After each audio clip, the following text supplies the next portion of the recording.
আকবর আলীর মতো একটা স্বর্ণ আমাদের এখান থেকে আমরা আপনাদেরকে উপহার দিয়েছি, যে আপনাদেরকে একটা বিশ্বকাপ এনে দিয়েছি। দেশব্যাপী চলছে টেস্ট ক্রিকেটে বাংলাদেশের রজত জয়ন্তীর উদযাপন।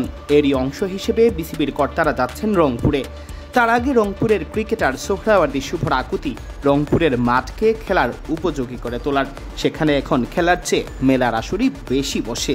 আমরা সবাই জানি যে 28 তারিখে বাংলাদেশ ক্রিকেট বোর্ডের প্রেসিডেন্ট সহ বাংলাদেশ ক্রিকেট বোর্ডের ডিরেক্টর এবং উপদেষ্টা সমূহ অনেকেই রংপুর ভিজিটে যাচ্ছেন, এবং আমরা জানি যে তারা রংপুর ভিজিটে গিয়ে রংপুরের মাঠ পরিদর্শন করবেন এবং জেলা ক্রীড়া সংস্থার কর্মকর্তাদের সাথে কথা বলবেন, জেলা প্রশাসকের সাথে কথা বলবেন।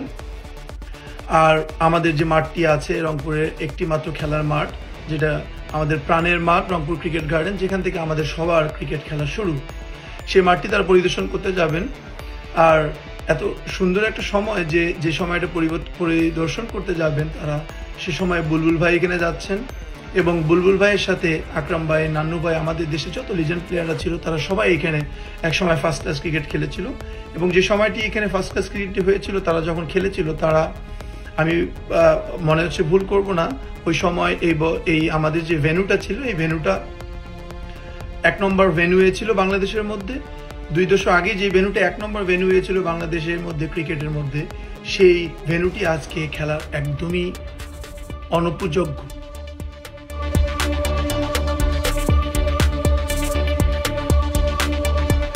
গ্লোবাল সুপার লিগের চ্যাম্পিয়ন রংপুর রাইডার্স, যে অঞ্চলের নামটা বিশ্বব্যাপী সমাদৃত হয়েছে ক্রিকেটের কারণে, সেই অঞ্চলেরই কিনা খেলা আয়োজনের মতো একটা মাঠ নেই। তো আমি বুলবুল ভাইকে একটা জিনিস আবেদন করব এবং ক্রিকেট বোর্ডের দৃষ্টি আকর্ষণ করতে চাবো এখানে, যে আমাদেরকে আর কোনো রকম এরকম প্রতিশ্রুতি দিয়েন না যে প্রতিশ্রুতি আপনারা করতে পারবেন না বাস্তবায়ন। আমি চাই বুলবুল ভাই, আপনি জানেন যে আমাদের এই মাঠটি আছে, এখানে আমাদের একটা বিভাগের যে ফ্যাসিলিটিস থাকা দরকার, এই কোনো ফ্যাসিলিটিস আমাদের এখানে এই মুহূর্তে নাই। এরপরেও রংপুর বাংলাদেশকে নাম করা অনেক জাতীয় দলের প্লেয়ার উপহার দিয়েছে।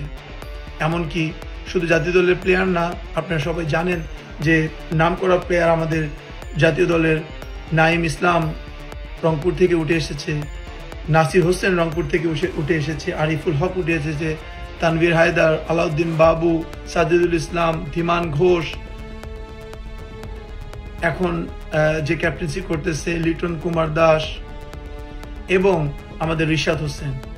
এছাড়া আরো অনেক প্লেয়ার পাইপলাইনে আছে যারা ভবিষ্যতে বাংলাদেশকে রিপ্রেজেন্ট করবে।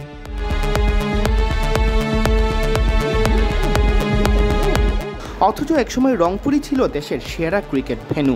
বিসিবি সভাপতি আমিনুল ইসলাম বুলবুলও খেলেছেন এই মাঠে। ক্রিকেটের বিগত দিনের প্রশাসকদের অদূরদর্শিতার কারণে ধীরে ধীরে ক্রিকেটের মানচিত্র থেকে যেন হারিয়ে যেতে বসেছে স্টেডিয়াম। একটা ইনডোর করুন, এখানে একটা জিমের ফ্যাসিলিটিস করুন। আমি বলবো যে আমাদের এই রংপুরে এখান থেকে যে পরিমাণ প্লেয়ার আমরা প্রডিউস করেছি, আপনারা যদি আমাদের একটা ন্যূনতম যদি আপনারা আমাদেরকে একটি ফ্যাসিলিটিস তৈরি করে দিতে পারেন, এখান থেকে আরো বাংলাদেশের নাম করা প্লেয়ার এখান থেকে প্রডিউস করা সম্ভব। আপনারা জানেন যে আমাদের এখান থেকে আকবর আলীর মতো একটা স্বর্ণ আমাদের এখান থেকে আমরা আপনাদেরকে উপহার দিয়েছি, যে আপনাদেরকে একটা বিশ্বকাপ এনে দিয়েছি। এরপরেও কেন আমরা এইখান থেকে এই রংপুর আমরা কেন অবহেলিত থাকবো? এই যে বৈষম্য বিরোধী আন্দোলন থেকে যে সরকার উঠে এসেছে, আমরা ভেবেছিলাম যে আমরা বৈষম্য শিকার আর হব না, কিন্তু আমরা একই রকম উদাহরণ এখানে দেখতেছি। আমাদের যে স্পোর্টস উপদেষ্টা আছেন আসিফ সাহেব, তাকে আমি অনুরোধ করব, তার দৃষ্টি আকর্ষণ করার চেষ্টা করব, প্লিজ আমাদেরকে আর বৈষম্য বিরোধী আন্দোলন থেকে আপনারা যেভাবে উঠে আসছেন, আমাদেরকে ওই বৈষম্য বিরোধী থেকে রাখুন। আমরা আর বৈষম্য শিকার হতে চাই না। দয়া করে আপনি একদিন আগে আপনার একটি ভিডিওতে আমি দেখছিলাম, আপনি সেখানে বলছিলেন যে আমাদের মৌলিক চাহিদা দিতেই আমরা হিমশিম খাচ্ছি, আমরা কিভাবে আরো সুন্দর। সোহরাওয়ার্দী শুভ একসময় ছিলেন বাংলাদেশ দলের নিয়মিত সদস্য, খেলেছেন বিশ্বকাপও।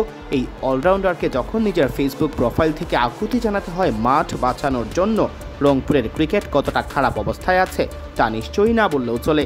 এবার দেখার বিষয় ক্রিকেট বোর্ড রংপুরের মাঠ বাঁচানোর জন্য কতটা উদ্যোগ গ্রহণ করে।